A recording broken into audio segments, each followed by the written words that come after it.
Bismillahirrahmanirrahim. Bismillahirrahmanirrahim. Assalamualaikum warahmatullahi wabarakatuh. Selamat pagi. Salam sejahtera bagi kita semua. Terima kasih kepada seluruh mahasiswa KIK Universitas Indonesia untuk mata kuliah kejahatan korporasi pada pertemuan 9. Selamat datang. Kita akan melakukan diskusi terkait pedoman penanganan perkara pidana dengan subjek hukum korporasi. Oke, pedoman penanganan perkara pidana dengan subjek hukum korporasi di mana kita bahas adalah Peraturan Jaksa Agung Republik Indonesia nomor per strip 028-A-JA-10-2014 tentang pedoman penanganan perkara pidana dengan subjek hukum korporasi, di mana peraturan ini sebagai pedoman penanganan perkara dalam subjek hukum korporasi dalam hal penyidikan, penuntutan, kemudian pelaksanaan putusan pengadilan dalam penanganan perkara dengan subjek hukum korporasi terhadap siapa saja pengurus korporasi dan atau pengurus dan korporasi. Kemudian tujuan dari dilakukannya rumusan terhadap pedoman penanganan perkara pidana dengan subjek hukum korporasi ini menindak pelaku tindak pidana dengan subjek hukum korporasi sekaligus memberikan perlindungan dan keadilan bagi korban kejahatan korporasi. Kemudian azas yang digunakan dalam pedoman penanganan perkara pidana dengan subjek hukum korporasi di mana adanya kepastian hukum, kebenaran, keadilan, dan kemanfaatan, serta memberikan profesionalitas dan proporsionalitas dengan cepat, sederhana, dan biaya ringan sebagaimana yang tercantum pada pelaksanaan proses pengadilan. Kemudian, ruang lingkup pedoman penanganan perkara pidana dengan subjek hukum korporasi dalam hal undang-undang mengatur bahwa subjek hukum korporasi, maka tuntutan pidana diajukan kepada korporasi, pengurus korporasi, dan atau korporasi dan pengurus korporasi. Jika diatur dalam undang-undang yang mengatur tentang subjek hukum korporasi, maka yang dapat dilakukan tuntutan pidana yakni adalah korporasi, pengurus korporasi, dan atau korporasi dan pengurus korporasi. Kemudian dalam hal undang-undang tidak mengatur subjek hukum korporasi, siapa yang dituntut? Yang dituntut adalah yang diajukan pengurus. Oke, jadi pengurus yang dituntut apabila di dalam undang-undang itu tidak mengatur subjek hukum korporasi ya untuk dapat dituntut, maka diajukanlah pengurusnya. Kemudian terhadap korporasi bukan berbadan hukum, maka pertanggungjawaban pidananya dibebankan kepada pengurus serta dapat dijatuhkan pidana tambahan dan atau tindakan tata tertib terhadap korporasi. Kemudian, pengertian subjek hukum korporasi dan aset. Korporasi adalah kumpulan orang kekayaan yang terorganisasi baik merupakan badan hukum maupun bukan badan hukum. Jadi dalam hal ini bukan badan hukum CV, firma, ya usaha dagang lainnya itu dapat dikategorikan sebagai korporasi. Ya, merupakan badan hukum maupun bukan badan hukum. Pengurus korporasi adalah pengurus korporasi sesuai undang-undang yang berlaku termasuk personil pengendali korporasi, pemberi perintah, pimpinan, baik yang masuk dalam struktur maupun yang tidak masuk dalam struktur organisasi korporasi, tetapi dapat mengendalikan secara efektif. Jadi pengurus korporasi adalah pengurus korporasi sesuai undang-undang, ya, yang termasuk personilnya, pengendali korporasi, pemberi perintahnya, pimpinan baik yang masuk dalam struktur maupun yang tidak masuk dalam struktur organisasi tetapi mengendalikan secara efektif. Jadi itu dikategorikan sebagai pengurus korporasi.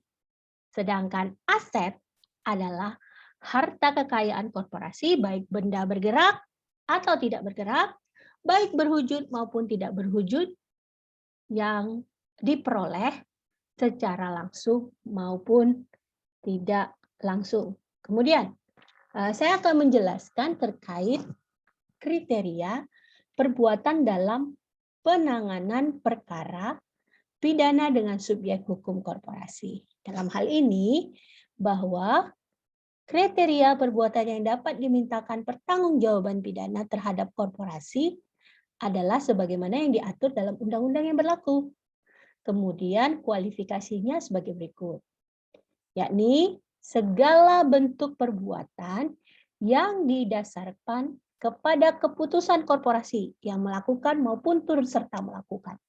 Jadi apabila korporasi itu membuat suatu kebijakan atau kewenangan atau keputusan pengurus korporasi, maka segala bentuk yang didasarkan pada keputusan pengurus korporasi yang melakukan maupun yang turut serta melakukan. Segala bentuk perbuatan baik berbuat atau tidak berbuat yang dilakukan oleh seorang untuk kepentingan korporasi, baik karena pekerjaan dan atau hubungan lain. Ya, kemudian segala bentuk perbuatan yang menggunakan sumber daya manusia dan atau untuk dukungan atau fasilitas lain dari korporasi. Kemudian segala bentuk perbuatan yang diajukan oleh pihak ketiga atas permintaan atau perintah korporasi atau pengurus korporasi. Segala bentuk perbuatan dalam rangka melaksanakan kegiatan usaha sehari-hari korporasi. Kemudian yang bagian F, segala bentuk perbuatan yang menguntungkan korporasi, kemudian segala bentuk tindakan yang diterima biasanya diterima atau biasanya diterima. Atau korporasi yang secara nyata menumpang hasil tindak pidana dengan subjek hukum korporasi dan atau segala bentuk perbuatan yang dapat dipertanggungjawabkan kepada korporasi menurut undang-undang. Kemudian, perbuatan pengurus korporasi yang dapat dimintakan pertanggungjawaban pidana. Yakni siapa saja? Yakni adalah setiap orang yang melakukan, turut melakukan, menyuruh melakukan, menganjurkan melakukan, atau membantu melakukan tindak pidana. Atau setiap orang yang memiliki kendali dan wewenang untuk mengambil langkah pencegahan tindak pidana tersebut, namun tidak mengambil langkah dan seharusnya menyadari akan menerima resiko cukup besar apabila tindak pidana tersebut terjadi. Kemudian setiap orang yang mempunyai pengetahuan akan adanya resiko besar, cukuplah apabila ia tahu bahwa tindak pidana tersebut dilakukan oleh korporasi. Kemudian segala bentuk perbuatan lain yang dapat dimintakan pertanggungjawaban pada pengurus korporasi menurut undang-undang. Kemudian dalam hal ini proses penyelidikan dan penyidikan itu bisa dilakukan oleh jaksa. Jaksa dalam hal ini melakukan penyelidikan dan penyidikan terhadap korporasi yang diduga melakukan tindak pidana korupsi, tindak pidana pencucian uang, dan tindak pidana lain berdasarkan undang-undang. Kemudian penyelidikan dan penyidikan terhadap tindak pidana korupsi dan tindak pidana lain berdasarkan undang-undang terhadap korporasi dapat dilakukan secara bersama-sama dengan subjek hukum perseorangan. Kedudukan korporasi sebagai tersangka dalam tindak pidana korupsi, tindak pidana pencucian uang, tindak pidana lain yang berdasarkan undang-undang tidak meniadakan pertanggungjawaban pidana para pengurusnya. Kemudian apabila pengurus korporasi menolak untuk mewakili korporasi sebagai tersangka, maka ia harus membuat berita acara penolakan. Selanjutnya, penyidik wajib melakukan penyitaan terhadap anggaran dasar, anggaran rumah tangga, dan akte lain dalam korporasi sebagai tersangka. Kemudian pada proses penyidikan terhadap subjek hukum korporasi dilakukan secara terpisah dengan subjek hukum orang perseorangan. Aset korporasi dan aset pengurus korporasi terkait tindak pidana dilakukan penyitaan. Kemudian proses penyitaan terhadap aset pengelolaan korporasi dapat dilakukan di setiap tingkat pemeriksaan bekerjasama dengan pihak terkait. Selanjutnya proses penuntutan. Proses penuntutan itu terdiri dari pra penuntutan, di mana penuntut meneliti kelengkapan berkas perkara, penyusunan surat dakwaan, pelimpahan berkas tuntutan, serta tuntutan pidana. Nah, dalam hal ini saya akan menyampaikan tuntutan pidana. Pertama, korporasi yang dapat dituntut itu meliputi korporasi itu sendiri, korporasi yang dipindah tangankan atau diambil alih, kemudian korporasi kelompok yang merupakan kumpulan orang atau badan yang satu sama lain mempunyai kaitan dalam hal kepemilikan, kepengurusan, dan atau hubungan keuangan. Kemudian atau korporasi yang masih dalam proses kepailitan.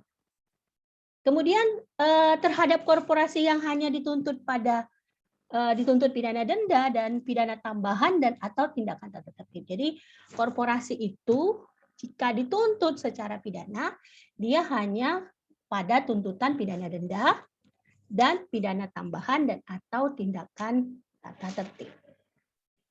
Kemudian yang ketiga adalah tuntutan tambahan atau tindakan tata tertib terhadap korporasi dan pengurus korporasi itu berupa pembayaran uang pengganti kerugian negara, kemudian perampasan atau penghapusan keuntungan yang diperoleh dari tindak pidana, kemudian perbaikan kerusakan akibat dari tindak pidana, kewajiban mengerjakan apa yang diwajibkan menurut undang-undang, kemudian penempatan perusahaan di bawah pengampuan untuk jangka waktu tertentu, penutupan atau pembukuan sebagian atau seluruh kegiatan perusahaan atau jangka waktu tertentu, kemudian pencabutan sebagian atau seluruh hak tertentu, pencabutan izin usaha, perampasan barang bukti atau harta kekayaan korporasi, dan tindakan lain sesuai dengan ketentuan undang-undang yang berlaku. Kemudian yang keempat, tuntutan pidana tambahan itu berupa uang pengganti dalam perkara tindak pidana korupsi yang dikenakan terhadap korporasi. Apabila korporasi tidak dapat membayar jangka waktu 30 hari, maka harta kekayaan atau aset disita. Dalam hal tuntutan pidana denda tidak dibayar, maka harta kekayaan, aset sesuai dengan peraturan perundang-undangan yang berlaku, maka itu dirampas atau disita dalam hal ini. Kemudian yang keenam adalah tuntutan terhadap korporasi yang tidak berbentuk badan hukum. Pengurusnya dituntut pidana penjara, denda, dan pidana tambahan. Tuntutan terhadap korporasi, pengurus korporasi, korporasi dan atau pengurus korporasi itu bisa dilakukan penuntutan. Kemudian kita akan membicarakan terkait pelaksanaan putusan pengadilan.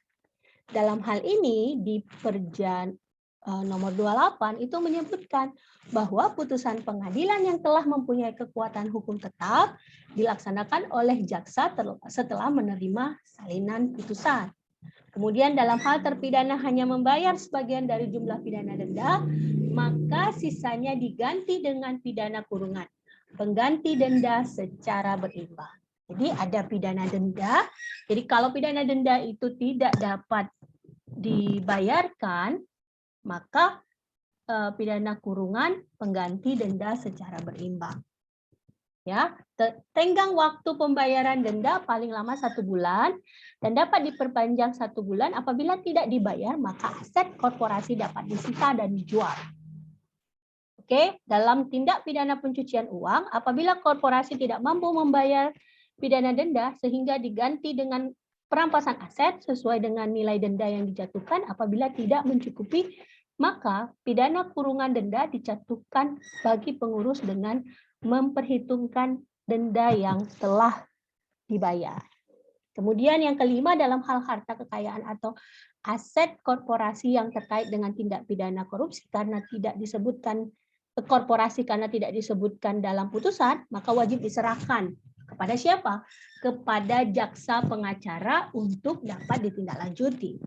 Kemudian dalam hal dijatuhkan pidana tambahan berupa perampasan bukti, ya, korporasi sepanjang mengenai benda bergerak sudah harus dilaksanakan dalam waktu 3 bulan setelah putusan pengadilan mempunyai kekuatan hukum tetap yang diterima oleh jaksa. Selanjutnya, terkait penanganan harta kekayaan atau aset yang dimiliki korporasi, di mana bahwa subjek hukum korporasi pada setiap tingkat pemeriksaan dan pelaksanaan putusan dilaksanakan melalui kerjasama dan koordinasi dengan Pusat Pemulihan Aset Kejaksaan Republik Indonesia. Seluruh jenis harta kekayaan aset korporasi dan pengurus korporasi yang menjadi objek penanganan harta kekayaan dalam rangka program pemulihan harta kekayaan, baik bergerak maupun tidak bergerak, harta kekayaan atau aset lancar, investasi jangka panjang, harta yang tidak berwujud, serta harta kekayaan atau aset pajak, tanggungan, dan aset lain yang menjadi milik korporasi maupun pengurus korporasi itu dapat disita. Kemudian sumber bacaan saya, Renggong Ruslan 2017 terkait hukum pidana khusus memahami delik-delik luar KUHP, B.J. Abdul Muiz dan kawan-kawan, Hukum Kepolisian dan Kriminalistik Pustaka Reka Cipta, dan Peraturan Jaksa Agung Republik Indonesia Nomor 28A JA 10/2014 tentang pedoman penanganan perkara pidana dengan subjek hukum korporasi. Dan dalam hal ini, mahasiswa saya tugaskan untuk menganalisis kasus kejahatan korporasi. Dalam hal ini saya membagi ke dalam 10 kelompok untuk 10 soal, di mana soal pertama, korporasi melakukan tindak pidana korupsi. Itu untuk kelompok 1. Kemudian kelompok 2, pengurus korporasi melakukan tindak pidana korupsi. Jadi mahasiswa memberikan contoh kasus yang telah ditangani atau yang sedang ditangani.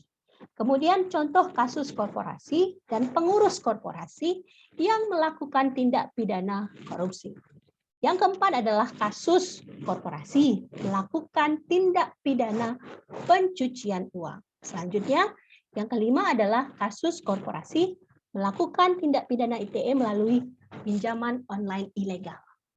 Atau di dalam hal ini pengurus korporasi yang melakukan tindak pidana ITE melalui pinjaman online.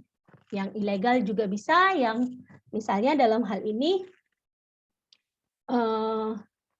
ada tindak pidana ITE yang mereka lakukan sehingga yang dia pinjaman online-nya yang legal pun itu dapat dikategorikan sebagai melanggar ITE. Kemudian selanjutnya contoh kasus korporasi melakukan tindak pidana penipuan investasi bodong, investasi yang tidak terdaftar di OJK dalam hal ini. Kemudian analisis kasus terhadap pengurus korporasi yang melakukan kejahatan berupa penipuan calon jamaah haji, yang dalam hal ini perkembangan kasusnya sudah dalam peninjauan kembali. Dalam hal ini mereka meminta aset mereka kembali untuk dapat dibayarkan kepada korban. Kemudian contoh ke-9, yakni di mana kejahatan korporasi melakukan kebakaran hutan dan lahan, jadi merugikan masyarakat, merugikan negara dalam hal ini. Kemudian contoh kasus korporasi melakukan tindak pidana pajak. Demikian jika Anda mengalami suatu kendala dalam proses melaksanakan tugas, saya akan menjelaskan mekanisme tugas. Kelompok mencari contoh satu kasus terkait soal kasus yang sudah ditentukan, analisis kasus secara kelompok maksimal diskusi 10 menit atau 20 menit, kemudian presentasi 10 menit terdiri dari moderator, MC, narasumber, dan tanya jawab. Kemudian membuat presentasi dalam bentuk PPT yang dapat di-share ke WA Group untuk dapat dibaca oleh semua teman-teman pada pertemuan ke-9. Dan pertemuan ke-10, saya meminta kepada mahasiswa yang belum melakukan presentasi, minggu depan diharapkan bisa melakukan presentasi. Sampai ketemu lagi pada pertemuan ke-10 pada mata kuliah Kejahatan Korporasi. Saya sudahi dengan wabillahi taufiq walhidayah. Assalamualaikum warahmatullahi wabarakatuh.